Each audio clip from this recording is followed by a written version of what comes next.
አላህ ያግዝሽ። አላህ በሰላም ይገላግልሽ። ሀቢባ በጣም ጀግና ሴት፣ በጣም ነው የምንኮራብሽ። አሚን። እኔ እናት ያስፈራል ቦታው ግን ትንሽ ለመድፈር ሞክራለሁ። እንዴት ነው ድምፄ? በደንብ ይሰማል? በደንብ ይሰማል። ጎበዝ ኢነርጂ ያለሽ ደስ ይላል ድምፅሽ። ቀልጣፋ ነሽ። እሺ ኢንሻአላህ። እኔ ከአስተዳደጌ ከጀመርኩኝ ረጅም ስለሚሆን የኔን ታሪክ ካወጣጤ እንናገር። እሺ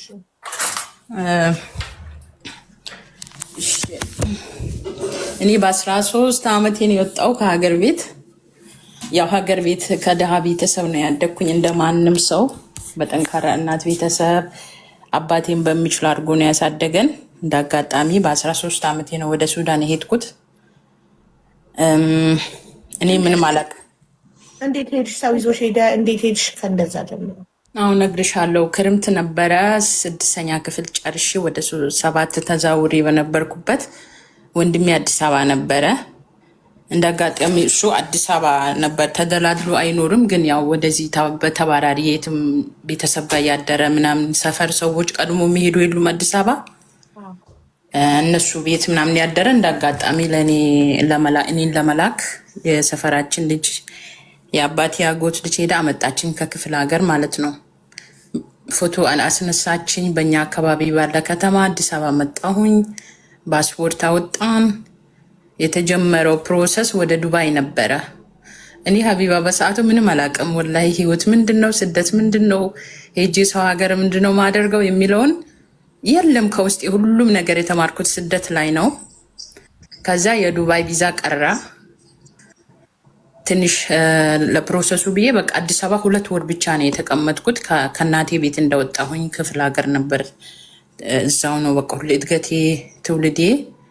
ከዛ በኋላ ያኛው ሳይሳካ ሲቀር አንድ ደላላ ነበረ። ያ ደላላ የአባቴ የአክስት ነው የአጎት ልጅ ባል ነው። እሷ ሱዳን ነው የነበረችው። እሱ ነበረ የሚያመላልሰው። በከሰል አድርጎ በመተማ አድርጎ ወደ ሱዳን አስገቡን፣ በዛው ፓስፖርት ማለት ነው። ቤተሰብ የሚያውቀው ያቺ ያልኩሽ ደላላ ያው ተደላድላ የምትኖር ምናምን ነገር እኔ ሄጄ እሷ ጋር ምኖር ምናምን ያው የስደት ነገር አያውቅም። ክፍለ ሀገር ያሉ ሰዎች በተለይ ስደት ሲባል እክሌ ልጅ እዛ ነች ሲባል እዛ ነው የምታድገው የሚል ነገር ነው ያሰቡት። ወይም ደግሞ እንዴት በዛ እድሜ ወጣው ብዬ አሁን በጣም ጥያቄ ይሆንብኛል። አሁን ትምህርት በቃ ስደት ላይ ያን ያህል ጊዜ ከቆየው አሁን 30 ዓመቴ ነው እና ከዛ ሱዳን ሄድን። በከሰል አድርገን ጾም ነው ጊዜው በጣም ርቦን መተማ ላይ ምግብ ፍለጋ በሌሊቱ ስንዞር ሀላል ምግብ ሬስቶራንት ፍለጋ አገኘን። በጣም ቁንጫ አሸግሮን ነበር። አልረሳውም እሱን ቀን መተማ ያደርን ቀን። ከዛ በኋላ በከሰል አድርገን ፓስፖርት አሳይተን ወጣን። ሱዳን ሰው ተቀበለን። ወዳውኑ ከስንተኛ ቀን ያቺው ሴት አስገባችኝ ስራ። ሰው ቤት ገባሁኝ ጽዳት። ከዛ በኋላ 7 ወር ሰራሁኝ ጽዳት። ምስቲቱ መስር ነች፣ ባልየው ሱዳኒ ነው። በቃ ስራዬን ጨርሼ ማታ ማታ በረንዳለ ወላሂ እየወጣው ነበር ማለቅ ሰው በቃ እናቴ ናፍቀኝ እኮ ነው። ቀን አጸዳለው። ያው አልችልም፣ ቋንቋም አልችልም። የሆነ ነገር ካሉኝ ስድብ እየመሰለኝ እዛ ሲሰራል በሳምንት 1 ቀን ወጣ ነበርኩኝ። እየደወልኩ እንዲህ ያሉኝ እኮ ሲል በቃ ስድብ ነው የሚመስለኝ የሆነ ነገር ሲሉኝ ማለት ነው። ከዛች ሴትዮ 7 ወር ሰራሁኝ። ጥሩ ሴት ነበረች፣ መስሪ ነች። ነገር ግን በጣም ስራ ታስፈጋኛለች። ይህ መስመሩ የሰራሚኩ ጦቀረ። 5 ክፍል ነው ያለው። በሳምንት 5ቱም ይታጠባል በየቀኑ። ከዛ በኋላ ስልችት አለኝ እና እዛው ረፍት ይወጣን ነበረ። በወጣሁበት ቀራሁኝ። ከዛ በኋላ ልታስመልሰኝ መጣች። የቀራኝ ገንዘብ ነበረ፣ እሱን መታሰጣችኝ። የሰው ነገር አትፈልግም እሷ። ስራዋንም በጣም እንድሰልላት ነው የምትፈልገው። ያው በዛ ሰዓት ምግብ ሆን አልለመድኩትም። ቁጥብ አድርጎ ነው የሚሰጡ። ያም ነገር አለ። ያው እሱን የቻልኩን ነበርኩኝ። ወጣሁኝና አሁንም ያቺው ሴት ሌላ ቤት አስገባችኝ። ያቺው ደላላ ያልኩሽ የሆነ ቤት ስገባ ቤቱ ትልቅ ነው። አባትና እናት ነው። ልጁ ታስራ ትሰራለች። እዛ ቤት ገባሁኝ። ትልቅ ነው ግቢው። እንትን የወንዱንም ሰራለው የሴቱንም። ቤቱ ነፃነት አለው ከዛኛው ቤት ይልቅ። እዛ በቃ ምናሉ እቃ ማናሰራ ብሎ ከሴትዋ ጋር ሄደን በጋራ እቃ ማሰራን ሱዳን ላይ። ከዛ እያሰራው እያለ በመሀል ላይ ብር ተጨመረ ተባለ ሱዳን ላይ ማለት ነው።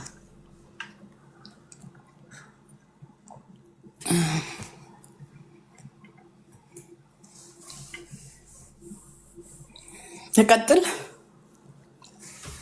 አዎ ማሪ እየሰማሁሽ እኮ ነው። ለሀና ሳህኑን እየሰጠኋት ነበር። እሺ ብር ተጨመረ ሲባል ሴቷን 60 ብር ጨምሪ አልኳት። አልጨምርም አለችኝ። አናደደችኝ። እኔ ምሳሌ የወንድ ስራ የሴት ስራ ነው ምናምን ስላት አልጨምርም ስትል በሌሉበት ሻንጣዬን ይዤ እዛ ጓደኞቼ ጋር ሄድኩኝ። እዚህ አንዳንዴ ወጣ ነበርኩኝ ረፍት። ለዛች ደላላ ሳነግራት ወጣሁኝ ዘመድ ተብዬዋ። ከዛ በኋላ ፈልጋ አሳዘችኝና ወደ ፖሊስ ጣቢያ ወሰዱኝና ሴቷ እኔ ቃማ ሰርቻለሁኝ ያንን ጊዜ ሀገርን መያዛለ እንዴ? አዎ ቃማ አሰሩ አይደለ? ቃማውን ሳልጨርስ ስላልኩኝ ፖሊስ ጣቢያ ወሰደችኝ። ሴቷ ራሷ ሙሽ ደላላ ነበር ያስገባችኝ። አዎ ገባኝ። አዎ አለ መያዝ አለ። ሀፈሳ የሚባል እኮ አለ አቢባ ሱዳን ላይ ያለ ካገኙሽ በህገ ወጥ ካገኙሽ ያስራሉ እኮ ሱዳን ያስራሉ ነበር አው በሰዓቱ አሁንም። ከዛ ሴቷም መለሱኝና ሄዱ። ትመለሻለሽ ሀገርሽን ትመለሻለሽ አለበለዚያም ጊዜሽን ትጨርሻለሽ ሲሉኝ አሰብኩኝና ለምን ብዬ ነው የምመለሰው ብዬ ተመለስኩኝ። ጊዜያቸውን ጨረስኩ። በመሀል ብር ትጨምራለች ብዬ ሳስብ አልጨምርም። ቀርተሽ ከተመለሽ በኋላ አልከፉብሽም? አልከፉም። ምንም ብዙም ግድ የላቸውም ሰዎቹ፣ ነፃ ሰዎች ናቸው። ሰውየው መጨመር ፈልጎ ሴቷ እልህ ያዛት። ለምን እንደሆነ አላውቅም። አልፈለገም። አረቦች ቢሆኑ ሱዳኖች መሆናቸው ጠቀመሽ እንጂ አረብ ጋር ጠፍታ አንዲት ሰራተኛ ተይዛ ከተመለሰች አለቀላት ስቃይዋ ቤት ውስጥ። ምንም አላደረጉም። ምንም ጫናም አላደረጉም። እኔ እንጃ ያው ውስጣቸው እንደ መጀመሪያ ላይሆን ይችላል። ያው ቀጠልኩኝ ጊዜን። ልክ ትናንትና በቃ ቀኑ አለቀ ሲባል ወጣሁኝ። ነገ ሻንጣዬን ይዤ በዛው ቀን ያው ያውቃሉ ስወጣ። መጀመሪያ ግን በሌሉበት ነበር ጠፍቼ ሻንጣዬን ይዤ ሄድኩት። ትልቅ ግቢ ስለሆነ በጀርባ ነበር የጠፋሁኝ። ከዛ በኋላ አልጨመሩም፣ እኔም አልቀጠልኩኝም። ጠፍቼ አሁንም በተጨማሪ በፈለግኩት ብር ገባሁኝ። ጓደኞቼም አግዞኝ ገባሁ። ልጆች አሉበት ቤት የሚፈልገውን ደሞዝ ተገኘ። ገባሁኝ። ለትንሽ ጊዜ ሰራሁ። 3 ልጆች ነበሩ። አላስታውሱም ለምን እንደወጣሁ። ወጣሁኛ። አሁን ሌላ ከተማ ገባሁኝ። አንዲት አሮጊት ቤት። ድሮ በወጣሁበት ደሞዝ ተመልሼ የገባሁ በሌላ ቤት ማለት ነው። ከዛ ስገባ እዛ ቤት በጣም ራብ አለ። ሴቷ ብቻዋ ናት፣ ባላ የለም። አንድ ትልቅ ልጅ አለች፣ የቢሮ ሰራተኛ ናት። እዛው ነው የምትበላ። በቃ ራብ ሊገለኝ ነው ሀቢባ። አሁን ሳስበው ለምን ከደሞዜ ግማሽ አውጥቼ ለምን አልብስ እያልበላሁም ያን ጊዜ ሳስታውሰው አሁን ይቆጭኛል በጣም። እዛ ጋር በቃ ለተወሰነ ጊዜ ሰራሁኝ፣ ወጣሁኝ። ከዛ በቃ ምርር አለኝ ነው ወጣሁ። ረሃብም አለ ምናምን፣ ድርቀት ነው የሚመስለው ቤቱ። ወጥቼ እንዳጋጣሚ አንዲት ልጅ አገኘሁኝ ረፍት አካባቢ። ከዛ በኋላ አለው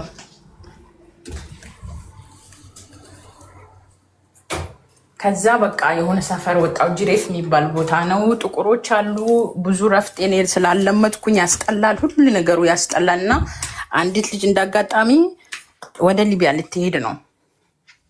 ከዛ በኋላ እኔ በፊት እንደዚህ አይነት አልነበረኝም። የሆነ ብር ዘመድ ቤት ያስቀመጥኩት ብር ነበረ። አስልኬ ጉዞ ወደ ሊቢያ ከደላላ ተገናኘን፣ ከፈልን። ያንን ብር አስመጣው ቤተሰቤን ወንድሜም ሳያቅ። ከዛ በኋላ ሊቢያ ጀመርን እልሻለሁ። በሌሊቱ አስወጡን ከጫካ። ከዛ በኋላ ሰሃራ ተጀመረ፣ ትልቁ በረሃ ማለት ነው። የሚያስፈልገን ነገር ግዙአሉን ውሃ። ስንት ጊዜ ቆይተሽ? 3 ዓመት በቃ እንደዛ እንዳልክ 3 ዓመት ሞላኝ። ከ3 ዓመት በኋላ ወደ ሊቢያ ለመጓዝ ተነሳሳሽ? እንዳጋጣሚ ነው ሊቢያ። እንደውም ከዚህ በፊት የሚያውቁኝ ልጆች በመሀል ስወጣ ሊቢያ ይላሉ እንጂ እኔ ዓላማው የለኝም ነበር የመሄድ። ያ እነሱ ያሰቡትን ነገር ለእኔ ደረሰኝ ማለት ነው። እና ወጣን። የሚያስፈልገን ደረቅ ብስኩት፣ ትናንሽ ጁሶች፣ የታሸጉ አናናስ ምናምን ያዝን። ለመንገድ የሚሆን ጉዞ ተጀመረ።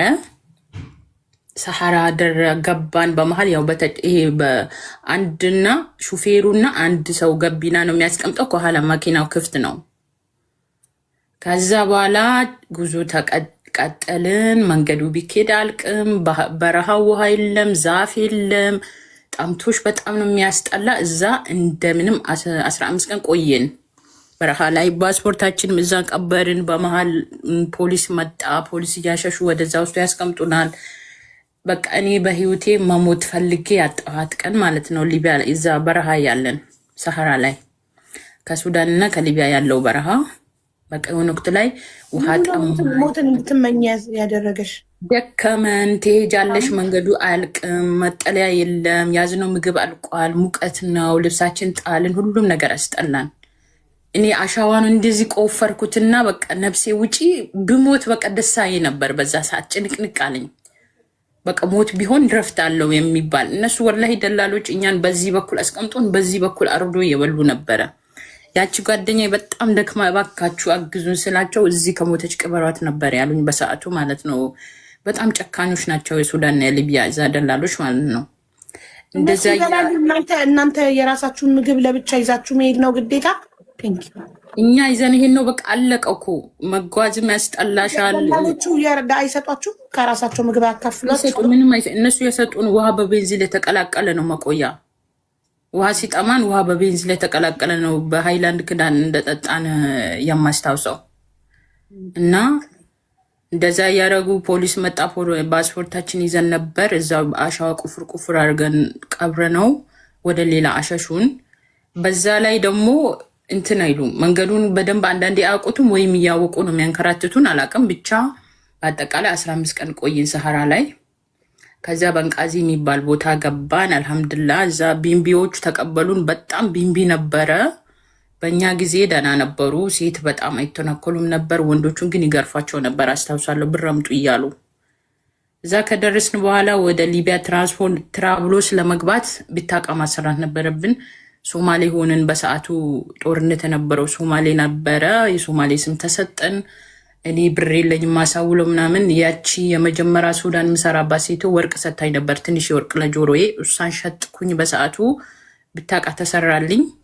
ከዛ ትራብሎስ የሚባል ከተማ ዋናው ከተማ የሊቢያ ገባን። ስራ ጀመርን። ዝም ብሎ ስራ ጀመርን። ከዛ በኋላ እዛ ወዲህ ወዳ ስንል 2 ዓመት ቆየን። ሊቢያ ላይ በጣም አስቸጋሪ ነበር። እንወጣለን እንገባለን። ስራ ታቆሚያለሽ፣ በሳምንት 3 ቀን ትሰራለሽ። ብዙም አንቆይም። ከዛ በኋላ ደግሞ ባህር የሚባል ነገር ሰማን፣ ወደ ጣሊያን መሄጃ። 2 ዓመት ከቆየን በኋላ እዛ ሊቢያ ስንኖር በአንድ ቤት 8 ሆነን ምናምን እየኖርን ነበረ። ከዛ ቀስ እያሉ እየወጡ 4 ሰዎች ቀራ እየገቡ። ምግብ ከየት ታመጣላችሁ? እንሰራለን እኮ እናበስላለን። እዛ እኮ ይዛላችኋል አስቤዛ? ሊቢያ እኮ እየሰራን ነው ስራ እየሰራችሁ? አዎ ሊቢያ ስራ 2 ዓመት ቆየን እኮ። በአብዛኛው ወንድ ስራ የለም እንጂ ሴቶች እንሰራለን። ሰው ቤት ጽዳት የምትሰሩት? አዎ ሰው ቤት ጽዳት። እዛም እስክትሻገሩ ነው አይደል የምትሰሩት? እኛ መጀመሪያም እኮ የመሻገር ዓላማ አንዳንድ በጣም የሚያውቁ ሰው እንጂ እኮ በቃ ዝም ብለን ይሄድን ነው። እኛ በኢንፎርሜሽን ነው የምናውቀው። መጨረሻውን አታውቁትም። ዝም ብሎ አናውቀውም፣ መጨረሻው አናውቀውም። በኢንፎርሜሽን ነው የምንሄደው። ግን ከመጀመሪያው አስቦ የወጡ ሰዎች አሉ ወደ አውሮፕላን ለመግባት ብሎ በሰዓቱ። ኦኬ እናንተ እዛ ቤት እየሰራችሁ የቤት ኪራይ እየከፈላችሁ እየበላችሁ እየጠጣችሁ መኖር ነው። እረፍት አለው ስራው? ስራ እኮ በሳምንት 3 ቀን ምሰሪ፣ አንዳንዴ አይገኝም። ተባራሪ ነው ምሰሪ። ፓርት ታይም በሰው ቤት እየሄዱ እያጸዱ ምናምን ወዲያው ገንዘቡን ተቀብሎ ነው። 2 ሰዓት ስራ፣ የ3 ሰዓት ስራ በሳምንት 3 ቀን እያልን ተባብረን ብዙ ሆነን ስለምንኖር የቤት ኪራይ እንከፍላለን። በጋራ አስቤዛ አድርገን እናበስላለን በተራ። ቤትም ኪራይ ብዙ አይገኝም። የወንዶች ስራ የሚባል ሄዶ እየቆሙ የቀን ስራ ካገኙ ይሰራሉ፣ ካላገኙ ተመልሶ ይመጣሉ። ሴቶች ለብቻ ወንዶች ለብቻ ነው የምትኖሩት ወይስ ወንዱም ሴቱም አንድ ነው? 8 ሰዎች አንድ ላይ ኖሩን። በሰዓቱ የተለያየ ሃይማኖት አለ።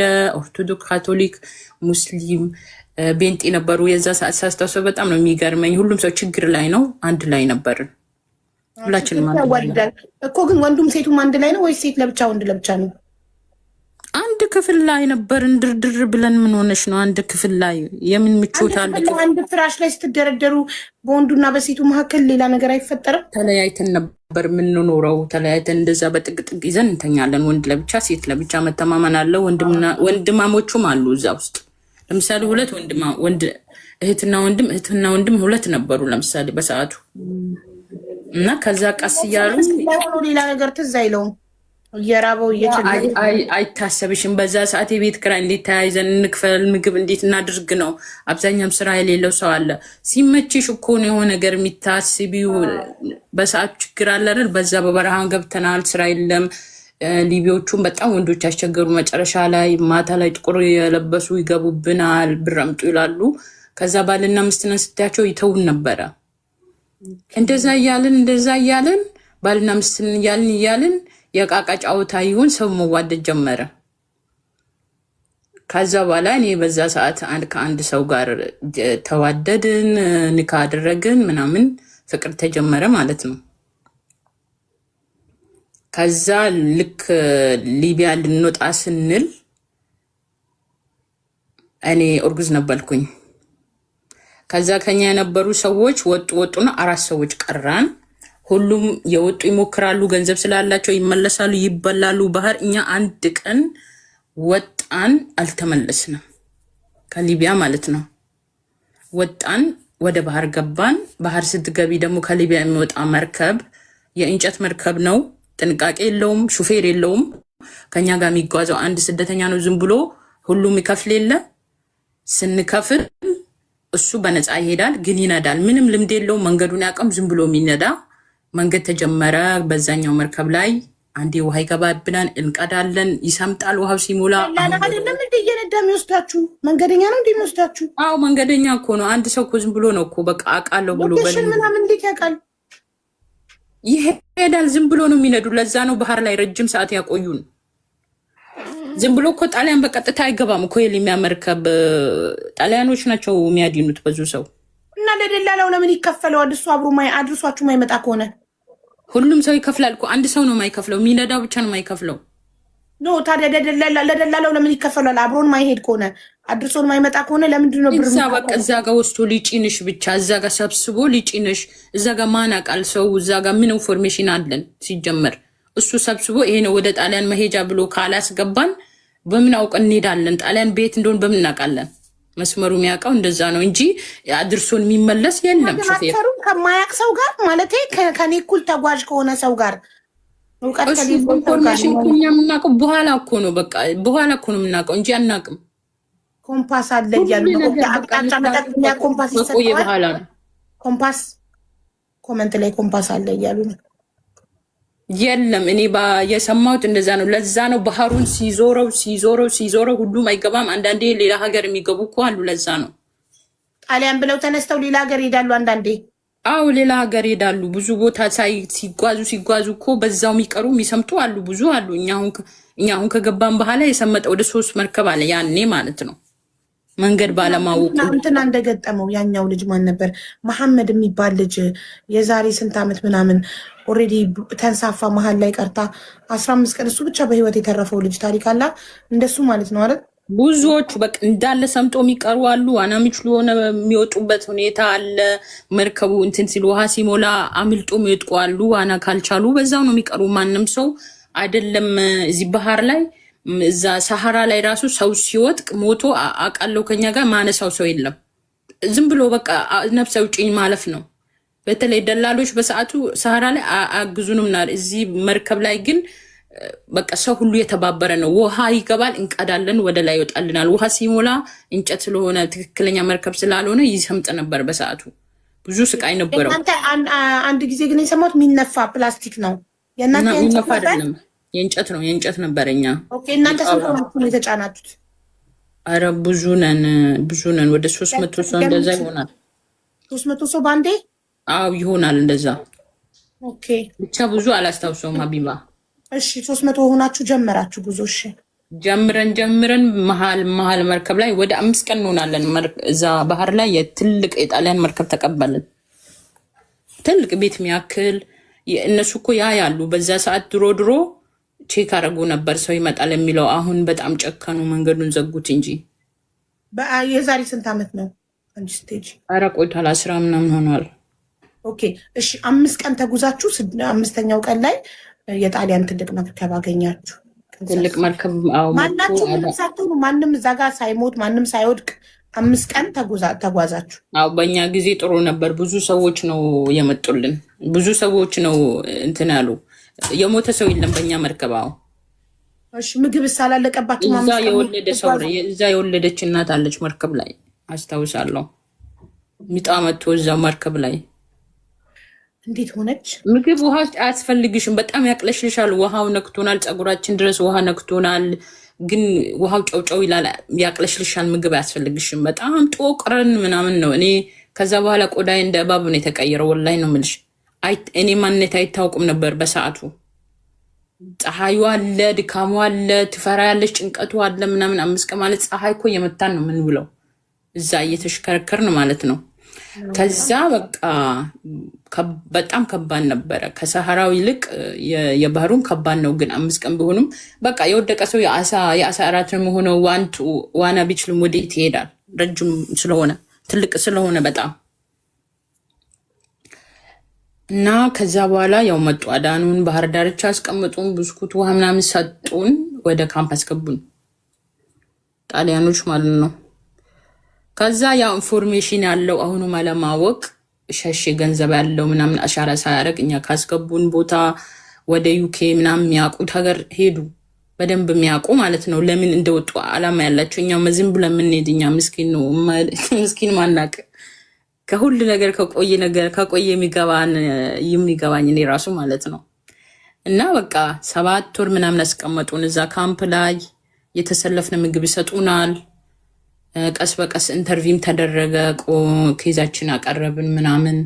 በዛ ሰዓት ረመዳን ነበረ። ረመዳን ሲሆን ቀን ላይ ተሰልፈን ምግባችን ለስዑርና ለእራት እናስቀምጥ ነበር። ዝም ብሎ ባስታ መኮረኒ ነው የሚሰጡን። የሆነ ወቅት ላይ ያስታውሳለሁ ስጋ ብሎ አመጡ። የፈረስ ነው ምናምን እያልን በጣም እንሳሳቅ ነበረ። እንዲህ ታደርጊዋለሽ ምን እንደሆነ አናውቅም። አንበላ ነው በሰዓቱ ሀላል ሀራም የሚባል ነገር ራሱ መለየት የጀመርነው ከዛ በኋላ ነው። በቃ በዛ ሰዓት እኛ ምንም አይደለንም፣ ምንም የለንም፣ መንገድ አናውቅም፣ ዶክመንት የለንም። ካምፕ አስቀመጡን ማለት ነው። 7 ወር የሚሆን ካምፕ ተቀመጥን። ከዛ በኋላ እኔ ልወልድ ሲል በቃ ካምፕ ያለው ሰው እስቲ ሂጂ ሌላ ሀገር ብሎ ምንም ማስቀመጫ ከለከሉኝ። እስቲ ሞክሪ እንደው ሌላ ሀገር ብትሄጂ የልጅሽንም እድል አታበላሽው ብሎ እንዳልቀምጥ አልፈለግኩም። ኢንፎርሜሽን የለኝም እውቀትም የለኝም አይደለ ሂጂ እስቲ ከዚህ ሀገር ብሎ ኢንተርቪው ካደረግኩ በኋላ ዶክመንቴን ሳልቀበል ውጤት ተቀብዬ ነበር።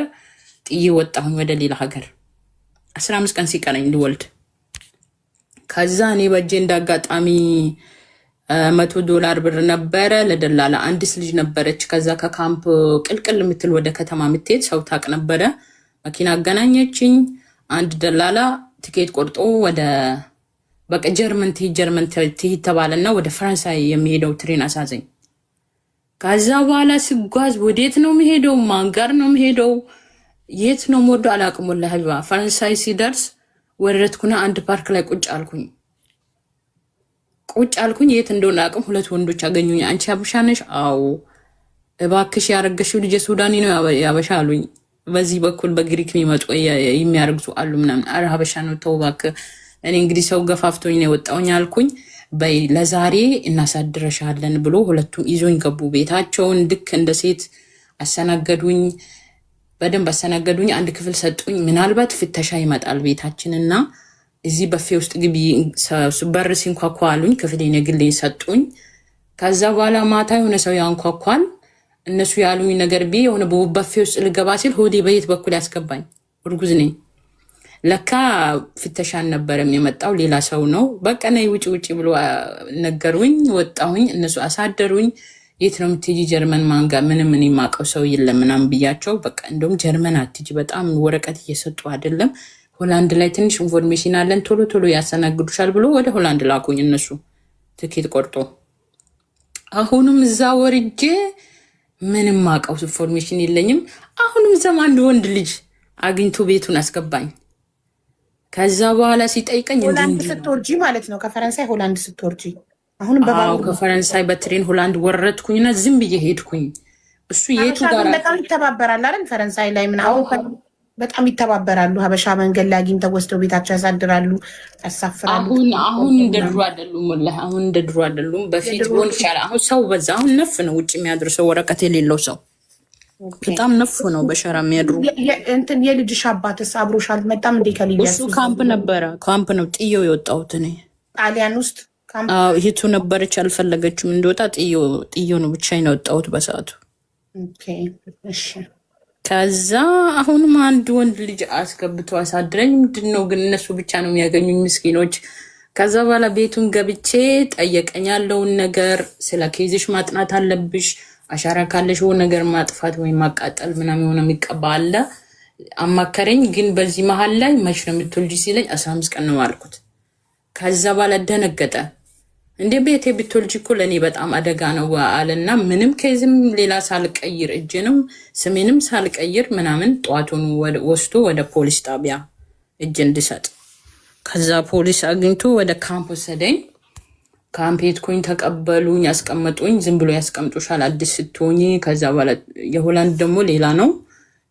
በጠዋት ይቀስቅሱሻል፣ ቢሮ ወስዱሽና ያስቀምጡሻል። ከዛ ወስዶ አስቀመጡን። ወደ 3 ቀን አመላለሱን። ኢንተርቪው ሳላደርግ ኢንተርቪው አድርጌ ምናምን ካምፕ ማደሪያ ሰጡኝ። ከዛ በኋላ መውለጃዬ ደረሰ። መውለጃዬ ሲደርስ ባሚጥ ልጅ አይወጣም። ጠዋት እኔ ይሄ ኦፕሬሽን ያደርጋሉ ሆላንድ ላይ ኦፕሬሽን ያደርጋሉ ስለሚባል በጣም ፈራሁኝና ሚጤ ሲመጣ ዝም ብዬ ቁጭ አልኩ ለ2 ሰዓት ቤት። ብቻዬ ክፍል ሰጥቶኝ ነበር። የልጅ አልጋ የሆነ የሚለበስ የሆነ አሮጌ ልብስ ምናምን ሰጥቶኛል።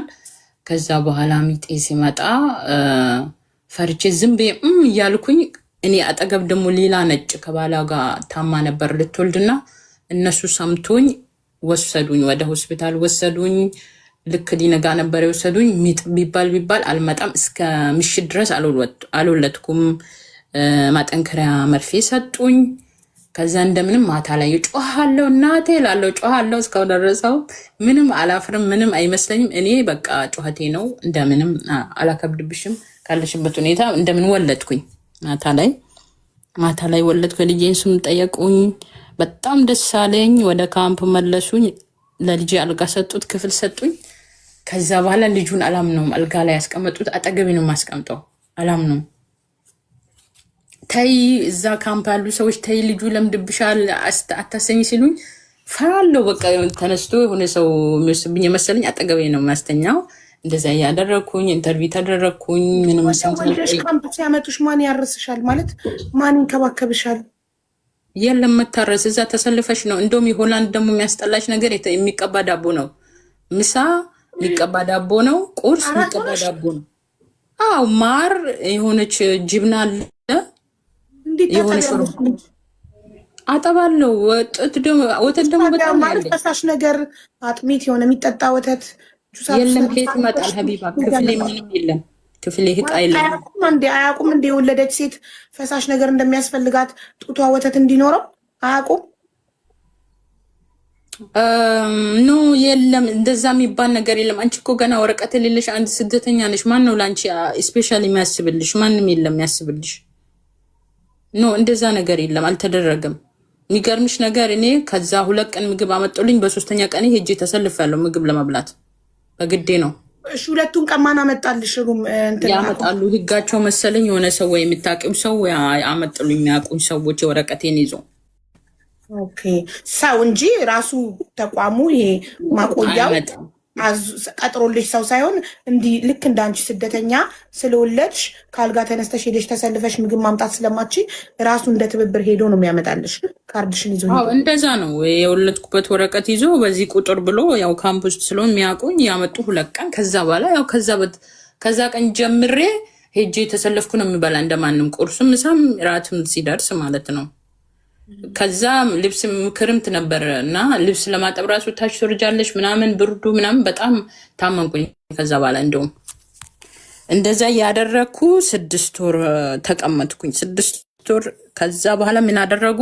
ኢንተርቪው ካደረግሽ በኋላ ደግሞ ከካምፕ አውጥቶ ሌላ ቤት ይሰጡሻል መኖሪያ ለጊዜው ጉዳይሽ እስከምትከታተይ። ኢንተርቪው ካደረግሽ በኋላ ጉዳይ እስከሚከታተል በወር የአስቤዛ የሰጡሽ ማዳሪያ የሰጡሽ እና ቤት ሰጡሻል። ቤት ሰጡኝ። ክፍል ከብቻይ ከሌሎች ጋር ሽንት ቤት ሳሎን በጋራ ሀበሾች ጋር ነበር የደረሰኝ።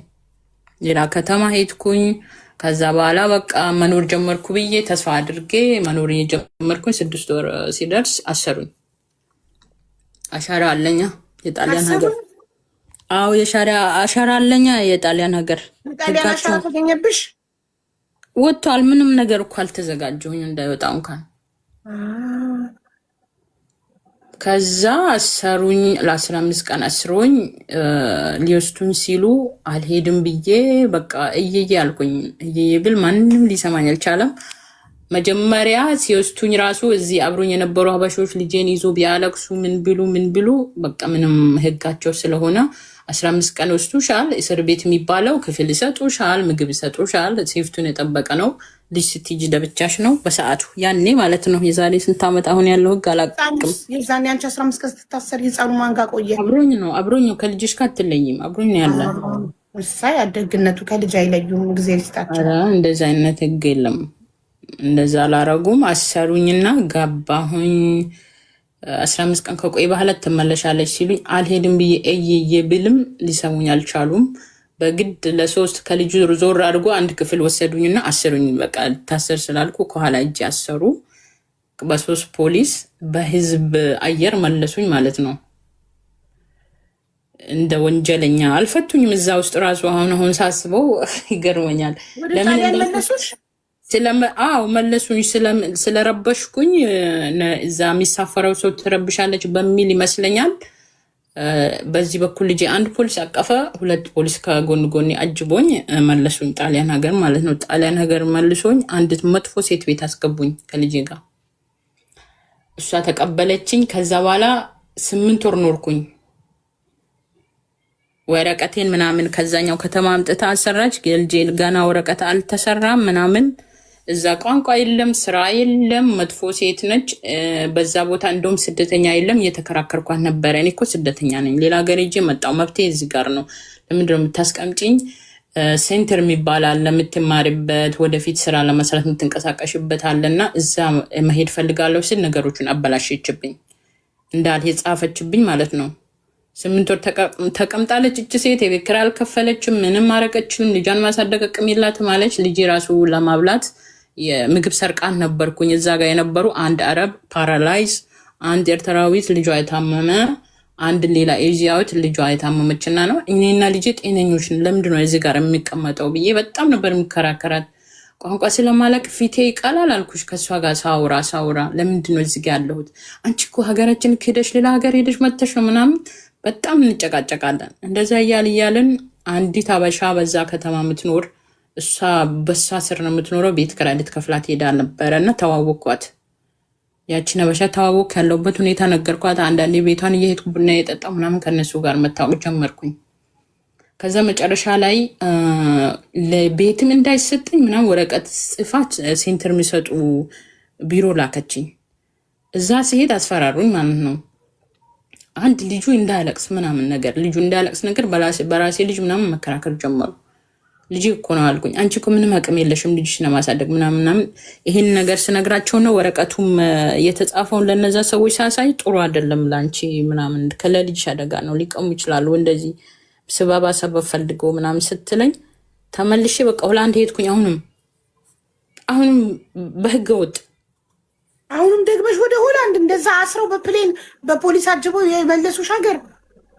አዎ ምን ላድርግ? ምናልባት እዛ ስለተወለደ ልጄ መብት ይኖረዋል ብዬ ያችም የተጻፈች ወረቀት ምክንያት አድርጌ ብዬ ተመለስኩኝ። እዛ ተመልሼ እንዲያሳድሩኝ ካምፕ የነበሩ ልጆች ሰው አድርጉልኝ ብዬ አደርኩና ተመልሼ አሁንም እንደ አዲስ ካምፕ ሄድኩኝ። ለምንድን ነው የተመለሽው? ልጄ የተወለደው እንዲህ ነው፣ ልጄ ሊቀሙኝ ነው ምናምን። በምን አወቅሽ? ሰው አስተርጉሙልኝ ነው ምናምን ብዬ ወረቀት ሰጠኋቸው። አሁንም እንደ አዲስ ኢንተርቪው፣ አሁን እንደ አዲስ በዛኛው በሌሊት ወስቶ ቢሮ እያስቀመጡን ምናምን። ከዛ በኋላ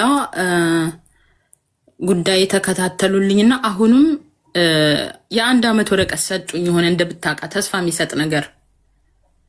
በቃ ሰዎችም ደስ አላቸው እኔን የሚያውቁኝ። በቃ አትሄጂም አሁን ይሄን አድሱልሻል፣ 1 ዓመት ወረቀት ከሰጡሽ አምኖበታል ማለት ነው ምናምናም ብሎ አሁንም መኖሪያ መጀመሪያ እንዳልኩሽ ላኩኝ። እዛ በቃ አስቤዛ ይሰጣሉ፣ ማደሪያ ይሰጣሉ። እየኖርኩኝ ያለ ስንት ወር ተቀመጥኩኝ። ያኔ ልጄ ሲመለስ 1 ዓመት ከምናምን፣ በዚህ 8 ወር ተቀምጫለሁ። 1 ወር ከ6 ወሩ ነበረ እዛ። አሁንም 6 ወር ይመስለኛል የተቀመጥኩት በድጋሚ። በቃ ተስፋ አረኩኝ። ወረቀት ይሰጡሻል፣ 1 ዓመት ወረቀት ሰጡኝ። በቃ ብር ተሰጥቶኛል አልኩሽ አስቤዛ አድርጋለሁ ምናምን ትምህርት ምናምን አልጀመርኩም። ምንም አትጀምሪም ወረቀት ሳይኖርሽ ሆላንድ ላይ በቃ ተስፋ አድርጌ በቃ ብር ተሰጥቶኝ ሁሉም ነገር ገዛዝቻለሁ። አስቤዛ የሚባል ለጥ ባልኩበት አሁንም መጡ ፖሊሶቹ። አሁንም ሊመልሱኝ ማለት ነው። 3 ፖሊስ መጣ። ከዛም በየትም እንደማላመልጥ ደግሞ ጥሪም አይሰጡሽም አያስጠነቅቁሽም። አንዳቸው ከመስኮት ቆሙ፣ 2 ከበር ቆሙ። ለጥ ብያለሁ አስቤዛ አድርጋለሁ። እኔ የደላኝ ሰው ድንግጥ አልኩኝ። በጣም በቃ ቆሌ ግፍፍ አለ። ያኔ ከመጀመሪያ ይልቅ በሁለተኛ በጣም አዘንኩኝ።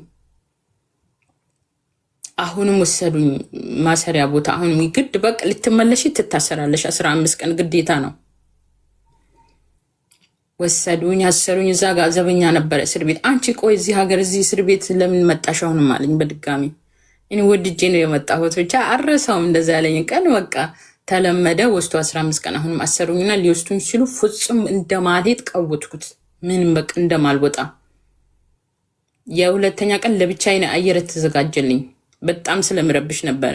አልሄድም ልጄ ሊቀማ ነው እኔ ማስረጃ ይዤ ነው የመጣሁት ሄጄ ነው ሞክሬ ነው የመጣው አልተሳካም እኔ እዚህ ጋር ጉዳይ ነውልኝ በሚለው አልሄድም ቢልም ለብቻዬ አየር አዘጋጅቶ እንደውም በሁለተኛ ጊዜ ለሰው ራሱ አላስረከቡኝም። ወስዶ ሚላን ጣሉኝ። ሚላን ሁለተኛ ከተማ የጣሊያን። ከዛ በቃ እነዚህ ሰዎች የሉም። ቅድም ተዋጣ ሆላንድ የሚያክል ሀገር ለአንድ ሰው ቦታ አታ ነው ይናል። ህግ ነው ሀቢባ ህግ ነው። በዛ ላይ የዛ ሀገር መንግስት ሲጠይቁት አምጡልኝ ይላል። አምጡልኝ ካላለ እንደ እድል አንዳንድ ሰው አይመለስም። የአሻራ ህግ ነው። ድሮ አሻራ አልነበረም አሉ። አሁን በቅርባት ጊዜ የመጣ ነገር ነው። ከዛ ውስጡ ጣሉኝ። ለነዛ ሰዎች የፈረደባቸው ደወልኩላቸው። ልጅን ይዤ እዛ ገባሁኝ። ከዛ በኋላ አሁን ግራ ገባን። በቃ የት ልሂድ? እዛ ሚላን ላይ ያው አንድ ቦታ አንድ ቢሮ አንቺን ጉዳይ እምቢ ካለ ደግሞ ማንም ሰው አያስተናግድሽም። በቃ አንድ ከተማ አንቺ ያለሽበት ያንቺ ስም አንድ ቢሮ ከጠመሙ ሌላ ቦታ ስትይ አያስተናግዱሽም። አሁን በቃ እነዚህ ያረፍኩባቸው ሰዎች በጣም ተቸገሩ። እኔ ልጅ ይዣለሁኝ። በጣም ይረብሻል። ልጅ 1 ዓመት ከምናምን ነው። በጣም ነው የሚረብሸው። ከታችም የተከራዩበት ሰው ረብሻ ይላቸዋል። ብቻ ችሎኝ ለ2 ወር እነሱ ጋር ተቀመጥኩኝና አሁንም ወደ ሌላ ሀገር ሂጂ ብለን እየተነጋገርን እያለ ከሆላንድ ሌላ ሀገር በቃ ኬዝ አጥንተሽ ምን ብለሽ እስቲ እንላክሽ ብለን እየተነጋገርን እያለ ያቺ አንድ ጊዜ ታመመችብኝ በረሃ ላይ ያልኩሽ ጓደኛዬ ሮም ነች። ያኔ ካምፕ ጥያቸው የወጣሁኝ ነገርኳት። አሁን እንዲህ ይሆናል ነገሩ እንደዚህ ተበላሽቷል፣ አልተስተካከለልኝም ወደ ስዊዘርላንድ የሚባል ሀገር ሊሞክር ነው አልኳት። አትጂ አሁን አሻራ ይዘሽ ነው ያለሽ፣ በጣም ትንከራተቻለሽ፣ ነይ ወደዚህ አለችኝ። ወደ ሮማ ያንን ወደ ሌላ ሀገር የሚሄደ ነበረ። ተውኩኝና ወደ ሮማ ሄድኩኝ። በትልቅ ትሬን ነው የምትሄጂ። ወደዛ ተሳፍሬ ሄድኩኝ። ከዛ ሳንተር ጠየቅኩኝ። እነዚህ እናቶች ከልጅ ጋር የሚቀመጡበት ቦታ ጠየቅኩኝ። በአንድ ቀን ተሳካልኝ። እንደውም የጎንደር ልጅ ነው ያገዘኝ። እስካሁን ድረስ አልረሳውም። አንድ ቀን አሳደረና ወሰደኝ። እዛ ቦታ ሰጡኝ። የእናቶች ቦታ አስገቡኝ። ከዛ በኋላ ዶክመንቴን አሁንም ከዛ ያስተካከሉ ደውሎ ምናምን ተቀመጥኩኝ። እዛ የእናትና የልጅ ብቻ ነው የሚሰጡ፣ ለወንዶች ዝም ብሎ አይሰጡም። ጣሊያን ሀገር በጣም ችግር አለ። ወረቀት ብታገኝም ስራ ቤት በጣም ነው የሚያስቸግረው። ከዛ በኋላ በቃ ተረጋጋሁኝ። በቃ ካሁን በኋላ እዚህ ጋር መቆም አለብኝ፣ መስራት አለብኝ፣ ልጅን ማሳደግ አለብኝ፣ ቋንቋ መማር አለብኝ ብዬ እዛም ያው ምግብ ሰጥቶሽ ነው የምትበይ በራስሽ አታበስሊም፣ ገንዘብ የለም፣ ስራ የለም ካምፕ ላይ ማለት ነው። 3 ባስ ይዤ ቋንቋ መማር ጀመርኩኝ።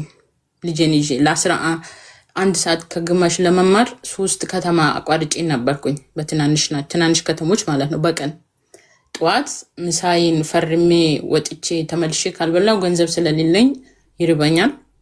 ጠዋት ሄጄ 3 ባስ ቀይሬ ተምሬ ልጄ እዛው ጋር መቀመጫ አለ፣ የትንሽ ጊዜ ይዛሉ።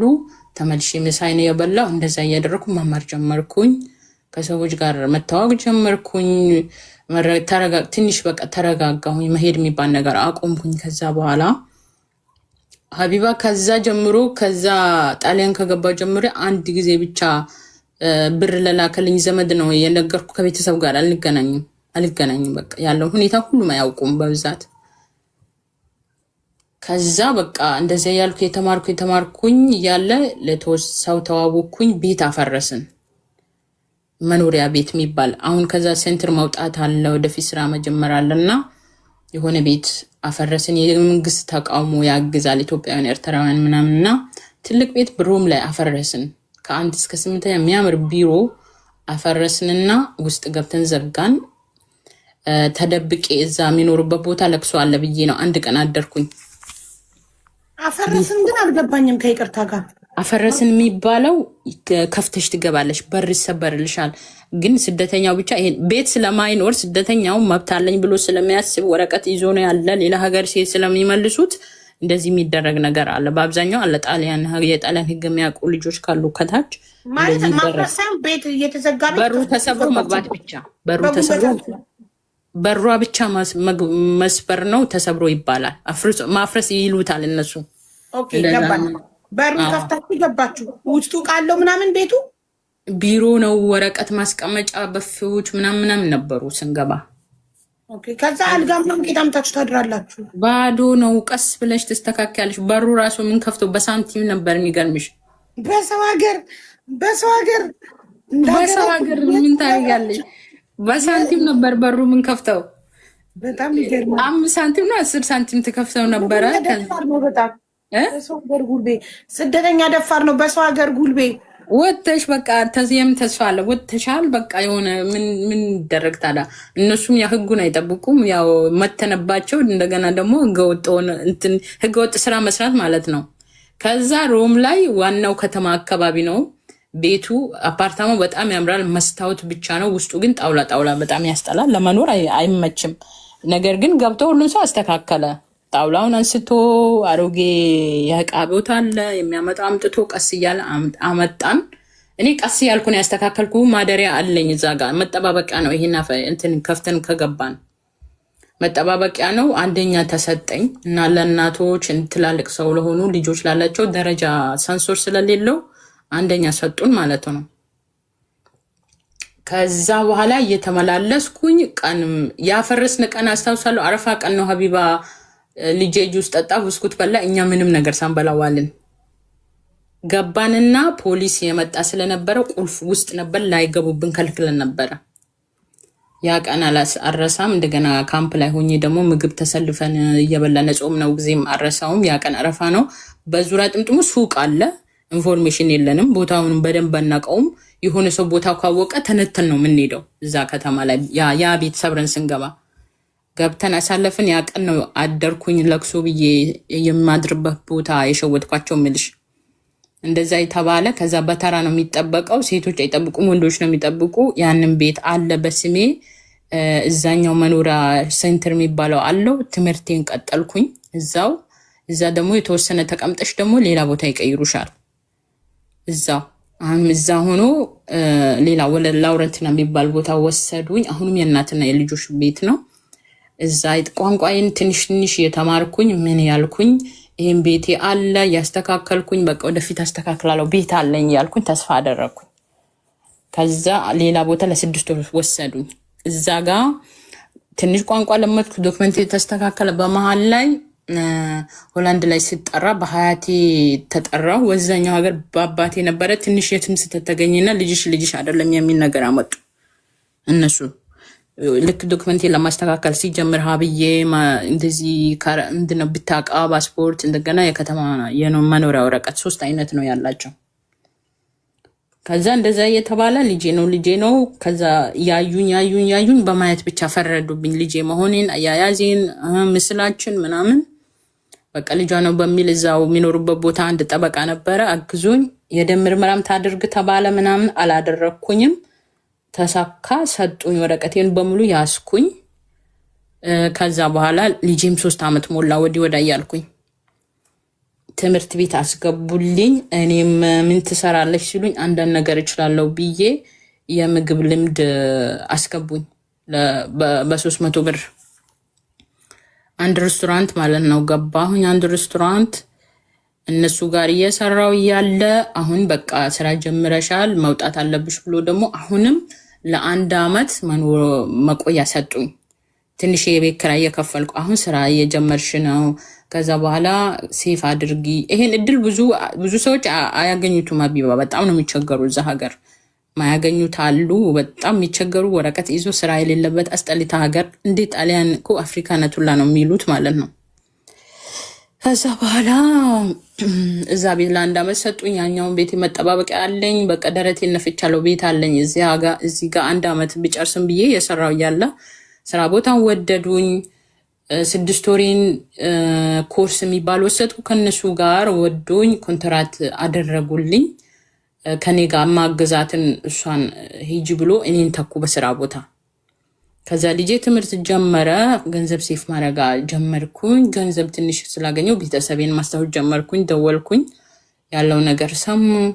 ያቺ ሴት ሁሉም ነገር ነገረቻቸው። ያኔ መጥፎ ሴት ሲኖር ተዋወቃት አልኩሽም? ሄዳ ያለውን ነገር ለወንድሜ ነገረችው። በቃ ጎረቤት ሄደሽ ቡና ትጠጪ የነበርሽባት ሴት። ከዛ ወንድሜን አገኘሁት እንዳጋጣሚ። ስራ እየሰራ ነው። ልጄ ትምህርት ገብቷል። መቆያ ለጊዜው ሰጥቶኛል። ከዛ በቃ እንደዚያ ያልን አመት ሞላ። ወንድሜ አገኘና እባክሽ እናትሽን ያት በህይወት እያለች ብሎ ተማጸነኝ። ትንሽ የሰራው እያለ ከዛ ትንሽ 1 አመት ይሆናል የሰራሁኝ። ዶክመንትን በእጅ ሆኗል። ምን ሆኗል? ቪዛ ጠየቅኩኝ። ወደዛ ለመሄድ ቪዛ ያስፈልገኝ ነበር። እኔ ወረቀት ወሰድኩበት መንገድ የራሱ የሆነ ህግ አለው። ቪዛ ሄጄ ስጠይቅ እሺ ብሎኝ ነበር። ፕሮሰሲንግ የጀመረ አንድ ወንድ ልጅ ነበረ። ሊቀበል ሲሄድ አንድ ሴት ጥምም አለችብኝ። ኢትዮጵያ ኤምባሲ ሮማ ላይ ጥምም አለች። እኔ ትኬት ቀድሜ ነው የቆረጥኩት። እናቴ ለማየት ልቤ ጥንጥል ብሏል። ከስራ ማስፈቅጄ እየሄድኩ ምናምን ቪዛው መጥቶ ልሰጠኝ አልፈለገችም። ጠማመች። ልጁን ይዤ የተንከራተትኩ ነው ምናምን መጨረሻ ላይ 3 ቀን ከተመላለስኩኝ በኋላ በቃ የለም አልመጣም ነው የምትለኝ። ግን መጥቷል። ለምን እንደጠማመች አላውቅም። በዛ ሰዓት በቃ ተስፋ ቆርጬ ወደ ቤት እየተመለስኩ እያለ ቲኬት የሚገርምሽ ነገር 2 ቀን ወይም 1 ቀን የቀራ መጨረሻ ላይ ሰጣችኝ። ደወለች። ተስፋ ቆርጬ ወደ ቤት እየተመለስኩ ነገ መተሽ ቪዛሽን ውሰጂ አለችኝ። እሺ ብዬ ቪዛዬን ወሰድኩኝ። ልጄን ያዝኩኝ። ከዛ በኋላ ኢትዮጵያ ገባን።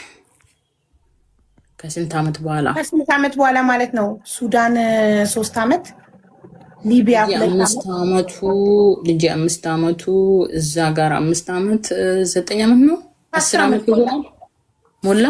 ሱዳን 3 ዓመት፣ ሊቢያ 2 ዓመት፣ ከዛ ጣሊያንና ሆላንድ 5 ዓመት ቶታል።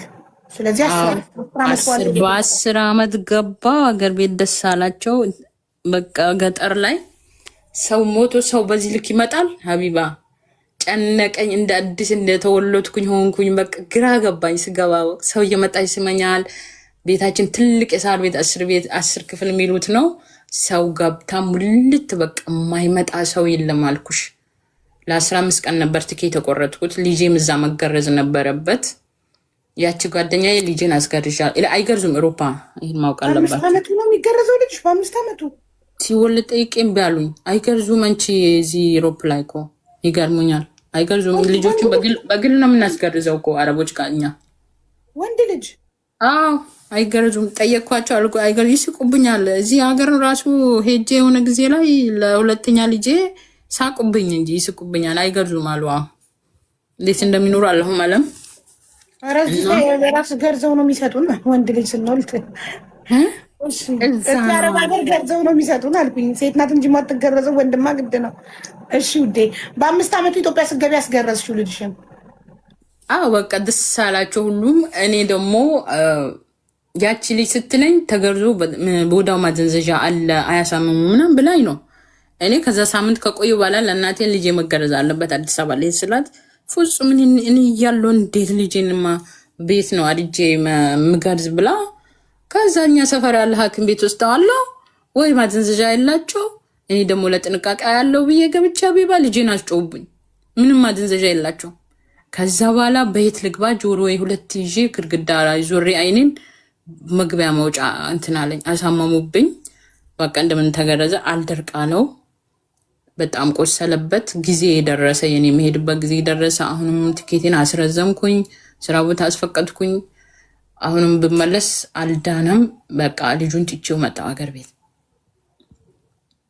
ለትንሽ ጊዜ። ምንም ማድረግ አልችልም። ስራዬን ማጣት የለብኝም። እሱ ደግሞ ቁስል ይዤ ከመጣሁ ሌላ ችግር ነው፣ እከሰሳለሁ በዛ። እኔ ጉዴ ምን ሆኖ ነው ብለው ይጠይቃሉ? አዎ እከሰሳለሁኝ። በዚህ ሁኔታ ቢታመምብኝ ስለማይፈቀድ አይፈቀድም ይላሉ።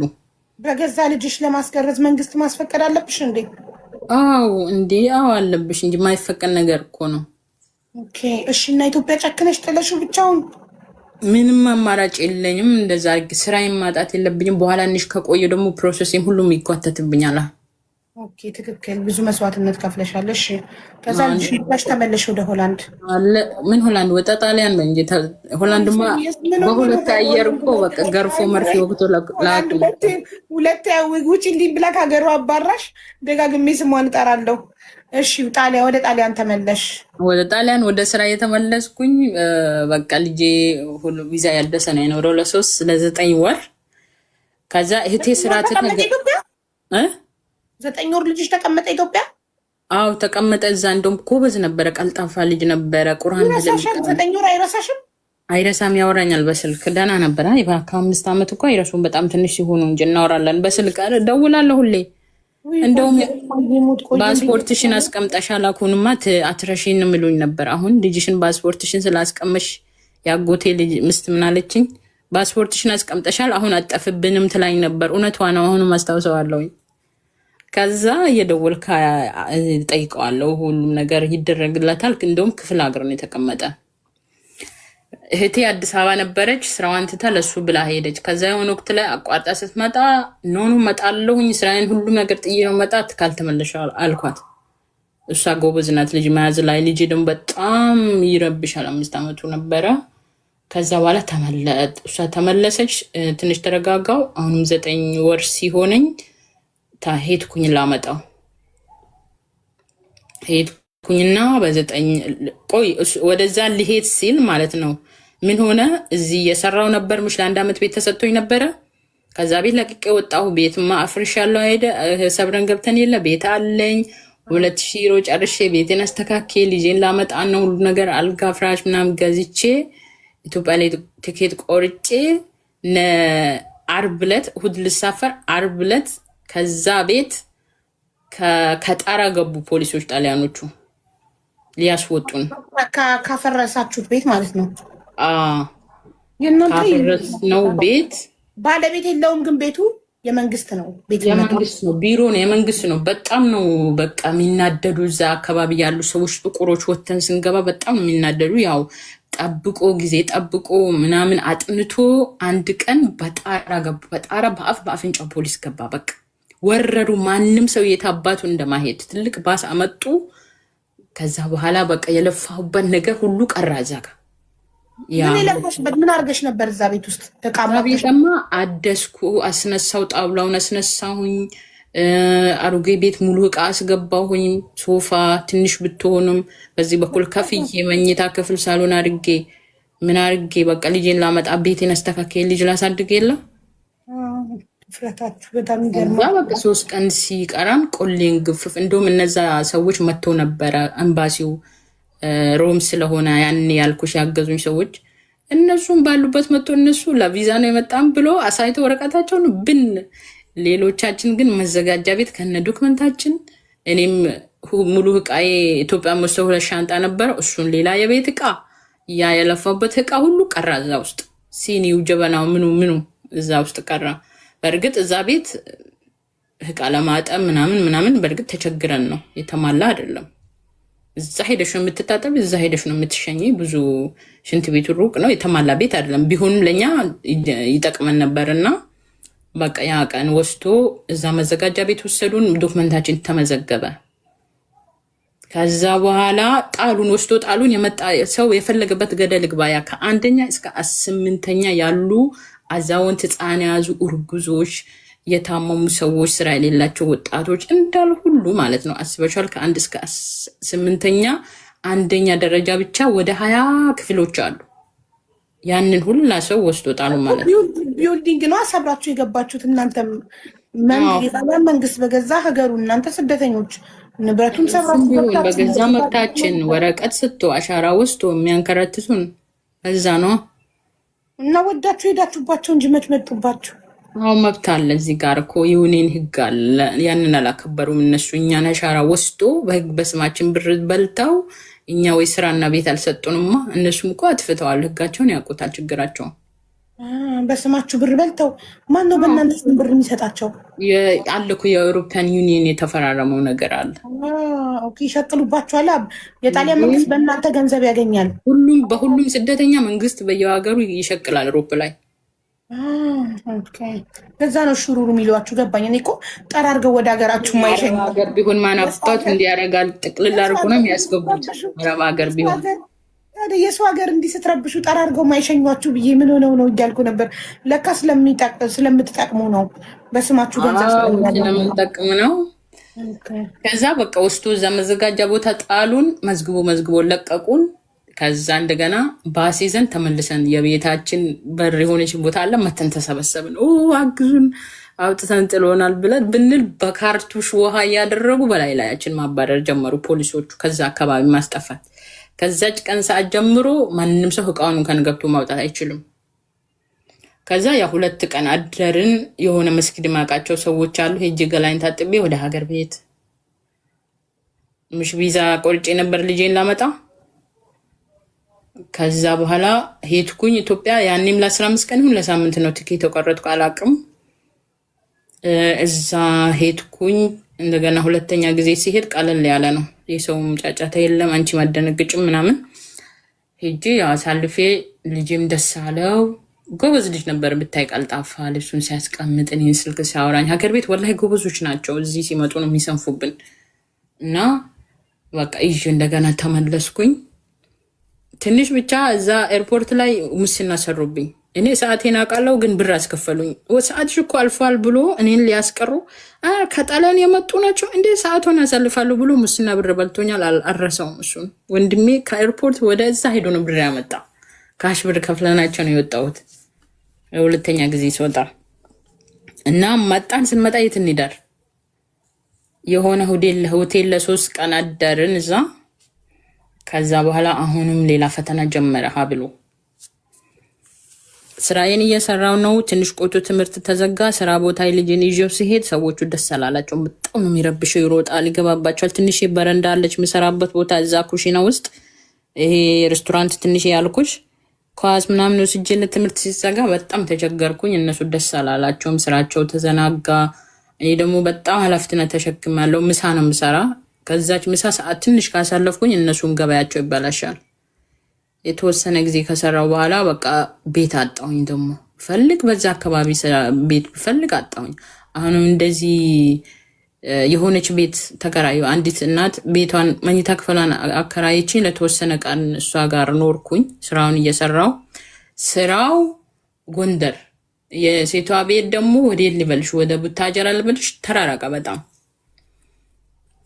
የልጁ ትምህርት ቤት ደግሞ እዛ በጣም እንትን ሲልብኝ በቃ ሌላ ስራ ፈልጋለሁ ብዬ ያንን ስራ ታውኩት ማለት ነው። ስራውን ስተው የሴቷንም ቤት መክፈል አልቻልኩኝም። ከዛ በቀላል በአነስ ባለ ብር ለማግኘት የሆነ ሌላ ደግሞ የተሰበረ በጣም የቆየ ያረጀ ትልቅ አፓርታማ አለ ደግሞ ሌላ ቦታ። እዛው ደግሞ የሰበሩ ሰዎች ድሮ ያከራያሉ በስማቸው። ከዛ እዛ ገባሁኝ ለተወሰነ ጊዜ። ስራ ብዬ ብፈልግ ስራ ብዬ ትምጣ ኦንላይን ብፈልግ። ከዛ እዛ ስራ ሲሰራ በጣም ለፍቻለሁ። ልጄንም ራሱ ሳስገባ ማታ የተመርቋን የሰራው ነበረ። ቋንቋ ፐርፌክት ነኝ፣ ጽፋለሁ፣ አነባለሁ፣ ሰርች አድርጌ ብዙ ነገሮች አደርግ ነበርኩኝ። መጀመሪያ ብቸገር ስራ በቀጥ ብፈልግ የለም። በጣም ተቸገርኩኝ። አሁን እዛ ቤት ነው የምኖር። ቦታው ልጅ ለማሳደግ ከባድ ነው። ሶሻሎች ካገኙ ይወስዱብሻል። በጣም ከባድ ነው ማስፈራራት። እኔ ራሴ ውስጥ ያላረፈም። እዛ የሚያጨሱ አሉ።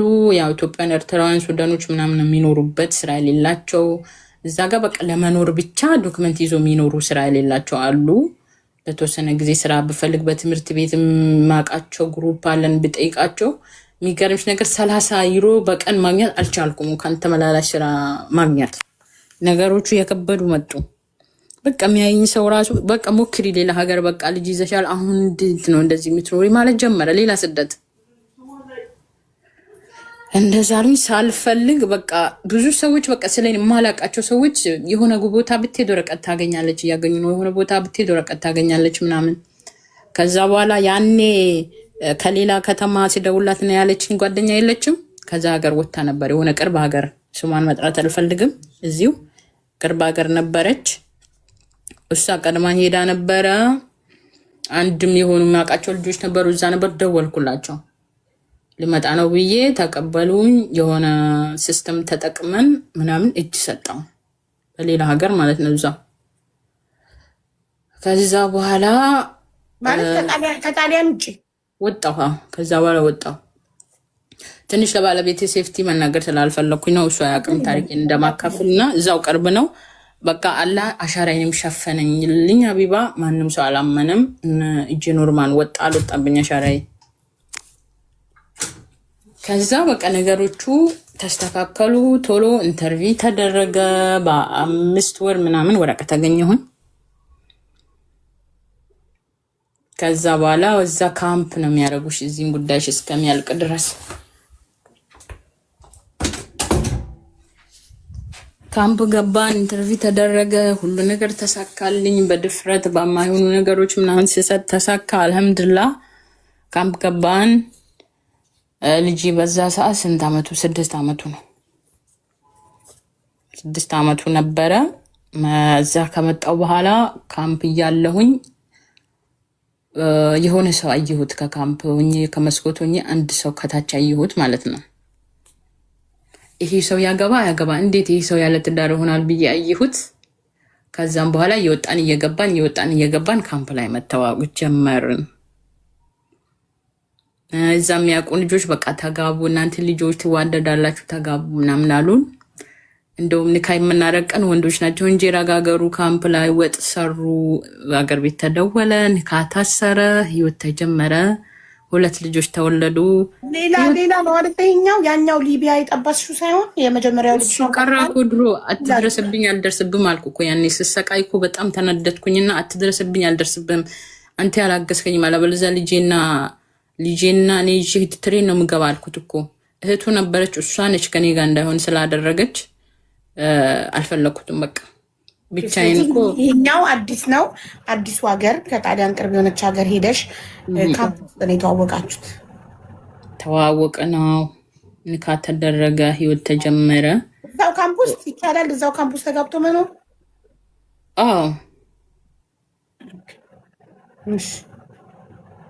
በቃ ሴት የሚያከብር በክብሩ የማይደራደር ምርጥ ባላገኘሁኝ። አሁን 2 ልጆች ወልደን እየኖርን ነው አልሐምዱሊላህ። ስለዚህ ቶታል 3 ልጅ ነው ያለሽ? ኦኬ። የመጀመሪያ ልጅ ስንት አመቱ ነው? 14። የመጀመሪያው 14። ዋው አደገ ማሻአላህ። እና አሁን ያለሽበት ሀገር ወረቀት አገኘሽ? አዎ አገኘሁ አልኩሽ እኮ። ባላገኝማ እንደዚህ አይነት ህይወት አልጀምርም። ቶሎ ነው የተሳካ። በቃ ከዛ በኋላ ሀቢባ ሀገር ቤት ሴት እናቴን ጉንብስ ብዬ ግራን ሳምኩኝ። በቃ ከዚህ በፊት ድሮ ትንሽ ጠማማ ልጅ ነኝ ሀገር ቤት ያ ይሁን እያልኩኝ ቁጭ አልኩ። እናቴን ዱአ አረገችልኝ ምናምን ነገር። በቃ ከዚህ ሀገር ከወጣ በኋላ ነገሮች ስቃይ የሚባል ነገር አቆመ። ማለት አለ ስደት ላይ ችግሮች አይጠፉም። ቢሆኑም አንድ ቦታ ተስተካክለሽ መቀመጥ የመሰለ ነገር የለም። አለመገላበጥ ያራል። እንኳንም ተገላበጥሽ። አለመገላበጥ ያራል። እንኳንም ተገላበጥሽ። በመገላበጥሽ የተሻለ ነገር አገኘሽ። እስካሁን ይሄን ጣሊያን ላይ ብትሆኚ ምንም ነገር አልተስተካከለልሽም ነበር ይሆናል። እዛው ስራ ስታጭ ትቸገራለች። ስራ ከሰራሽ ትኖራለች። አንድ ቦታ ላይ ከመገገም ዞር ብሎ የተሻለ ነገር መፈለግ ጥሩ ነው። እንደዛ ነው ያለው ነገር። በተረፈ አሁን ከካምፕ ወጣችሁ? ቤት ተሰጣችሁ? ወተናል። ቤት ሰጡን። ቋንቋ የተማርን ነው አልሐምዱሊላህ። ወንዶች ናቸው 3ቱም ልጆች? ወንድ ሴት። ወንድ ሴት ደስ ይላል። 2 ስንት ዓመት ናቸው አሁን ወንዱና ሴቷ? 7 4 14 7 4 7 4 ዋው ደስ ይላል በጣም እሳይ። በጣም ነው ደስ የሚለው። እና ስራ ትሰሪያለሽ አሁን? እኔ በመሀል ሰራለሁ፣ በመሀል ባለቤቴ ይሰራል። እየተቀያየርሽ ነው መሰለኝ እዚህ። አለበለዚያ ከልጆች ጋር አይመችም። ትምህርት ቤት ማመላለስ አለ። ትምህርት ቶሎ ቶሎ የሚዘጋ 2 ወር ምናምን ትልቁ ቫካንሲ ይዘጋል። በየ2 ወሩ ለ15 ቀን ስለሚዘጋ አይመችም። ስለዚህ ተፈራርቀን ነው የምንሰራ። ያው መቻቻል አለ። በእርግጥ እኔ አልሐምዱሊላህ ጥሩ ባል ነው ያገኘሁኝ። ያከብራል፣ በቤተሰቦቹም በጓደኞቹም በሁሉም አይደራደርም፣ በራሱም ክብር አይደራደርም። ቻይ ነው። እኔ በጣም እንትን ነኝ። ያው ሴቶች ምንድን ነው የሚባለው ትንሽ ተናጋሪም ትሆኝ የለም ምናምን ለዛም ነኝ። ይችለኛል። አልሐምዱሊላህ በጣም ነው የማመሰግነው። ከቻልኩ እንዳላስቀይመው ሞክራለሁ። ጎበዝ ግና ሳይ እንግዲህ ስደት ቀላል አይደለም። ኤሮፕ ላይ በተለይ ወረቀት የሌለው ሰው በጣም ከባድ ነው። እውነቴን ነው የምልሽ። ኤሮፕ ላይ በጣም ለውሻ ክብር አለ፣ ወረቀት ለሌለው ሰው ግን ክብር የለም። በጣም የሚቸገሩ ወረቀት የሌለው ያሳለፍሽው መከራ በሱዳን፣ በሊቢያ፣ በሆላንድ፣ በጣሊያን በጣም ጀግና ነሽ፣ ጠንካራ ነሽ። አልሐምዱሊላህ ብዬ ነው ማስበው። እንግዲህ ጠንካራ ስትወጪ ቆራጥ ትሆኛለሽ እኮ። ቆራጥ የሴት ወታደር ይሉኛል እኮ ሰፈር ላይ። ያኔ ሴት የት ጠፋሽ፣ የት ልትዋጊ ሄድሽ ሁሉ ነው ያሉኝ፣ ወደ ስመለስ ማለት ነው ያኔ። እና አልሐምዱሊላህ ብዙ መከራ ነው ያለፈ ሀቢባ፣ በጣም ብዙ ችግር ነው ያለፈ። ቀላል ነገር አይደለም። እና ታሪክሽን እዚህ የሚወራውን እርፎን ላይ ያረኩኝ ስራ ሲሰራ አዳምጣለሁ። በጣም የምማርበት። ያው ስደት ቀላል አይደለም። ለሴቶች ማስተላልፈው ያው በእርግጥ ያለ ቦታው ልጅ ባይወልዱ ሳያገቡ ሲማሩ ቢጠነቀቁ። ማንኛውም ሴት ህይወታ የሚበላሸው ያለ ቦታ ልጅ ስትወልድ ነው። ልጅ ደግሞ የጸጋ ነው። ቦታው ሲሆን በትዳር ስትሆኝ ወይም ደግሞ አንቺ የሚወድሽ ሰው ሲሆን ጥሩ ነው። ግን ያለ ቦታው ሲሆን በጣም ብዙ ሴቶች እየተሰቃዩ እያየን ነው። ሰው ቢጠነቀቁ በቃ ሴት ልጅ መጠንቀቅ አለባት። ክብራን ብትጠብቅ ጥሩ ነው ላለው አለማወቅ ብዙዎቻችን ጎድቶናል ነው ምለው። ግን እኔ ደስተኛ ነኝ በልጄ። በጣም ከህይወቴ በላይ ነው የምወደው። መጀመሪያ ልጄ በተለይ ስቃይ ነው ከባህር ጀምሮ እስካሁን ድረስ እና አልሐምዱሊላህ በቃ ያው አንድ ቀን በቲቪ ይታያል ኢንሻአላህ። የሆነ ሙያ ይፈልጋል አላህ ካሳካለት አንድ ቀን ይታይ ይሆናል። አላህ ልጅሽ የሆነ ሙያ ይፈልጋል፣ የሆነ ነገር መሆን ይፈልጋል። ብቻ መናገር አልፈልግም። ይሳካለት። እንዳንቺ አይነት ጠንካራ ጀግና እናት እያለችው ኦፍኮርስ ይሳካለታል። አንቺ ሰፖርት ኢንሻአላህ። አይዟችሁ፣ ሁላችሁም በርቱ። ኢትዮጵያውያን ወላሂ የውሃ ናቸው። እንደምናወራ አይደለም፣ ውስጣችን ደስ ይለኛል። እንደ ሀበሻ አይደለም። ነጭ የሚረዳሽ ወረቀት ሲኖርሽ ነው። እኛ ኢትዮጵያውያን አረብ ሀገር ብትሄጂ፣ ኢትዮጵያ ብትሄጂ ማለት ነው እንረዳዳለን። እውነት ለመናገር እዚህ ጋር በሃይማኖት በዘር እንኳን እንትን ብሎ የሆነ ሰው ሲቸገር መጥቶ ነው የሚረዳና ሁሉም ሰው ይሳካለት። ስቃይ ላይ ያለ ሁሉም ሰው ደግሞ አላህ ያመቻችለት። በቃ ነው የምለው። ኢንሻአላህ ፍቅር ስጠን። ሀቢባ ጀግና ሴት ነሽ። እኔ አንቺን መከታተል የጀመርኩት ረመዳን ላይ ነው። ረመዳን ላይ ነበር ታሪኬን ለማካፈል የፈለኩ፣ አልተመቸኝም። ተነፍሼ ይወጣልኝ ይላለሁ። ምናልባት አላቅም። በእኔ ታሪክ ያስተምራል እንዴ? አላቅም። ይሄ በደንብ ነው እንጂ የሚያስተምረው ጥንካሬሽ በእውነት። በመጨረሻ ግን ስለተሳካለሽ በቃ በጣም ነው እርክት ያልነው ደስ ያለን እና የሰው ልጅ ችግሩን በትዕግስት ካሳለፈ ደግሞ በደስታ መኖር እንደሚችል አላማውን ማሳካት እንደሚችል አይተናል።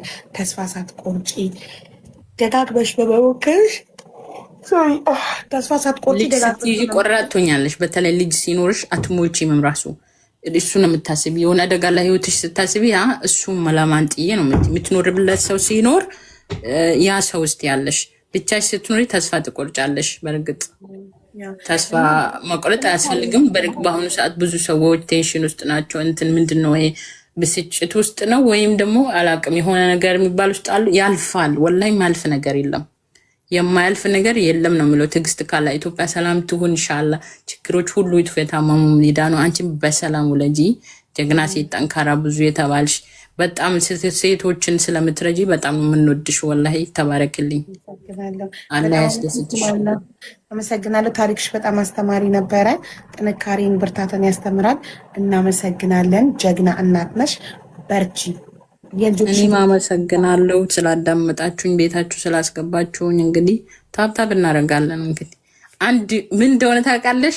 ባለፈው ፎሎሽ 1 ሚሊዮን ሊገባ ኮመንት አድርጌያለሁ። የሆነ ነገር ህጣ ነበረ። ዛሬ 1 ሚሊዮን ቢገባ ብዬ ውስጤ ያሰብኩኝ ማታ ገባ። ደስ አለኝ። 2-3 የምትገቢ ደስ ይለናል። ጥንካሬሽ ቀጥ ማንንም አትስሚ። ማንንም ወደፊት በሰላም ወልደሽ ደግሞ እዚሁ ጋር ሌላ ቦታ ያሰብሽ ነገር ሁሉ ምሳካ ሀቢባይ። ሌሎችም ሴቶች ብዙ ጠንካራ ኢትዮጵያን በአጠቃላይ ጠንካሮች ናቸው። በህገ ወጥ በተለይ አትሰደዱ ሴቶችዬ። የምትጠጉት ሰው ይወቁ ነው የምላቸው። በቃ ብቻ ሁሉንም ፈጣሪ አላህ ይጠብቀው፣ መጨረሻችሁን ሁላችንም ያሳምርልን። አመሰግናችኋለሁ። ሰላም አለይኩም ወረህመቱላሂ ወበረካቱ። አለይኩም ሰላም። በጣም እናመሰግናለን። ቴንኪው ሶ ማች። ደስ ይላል።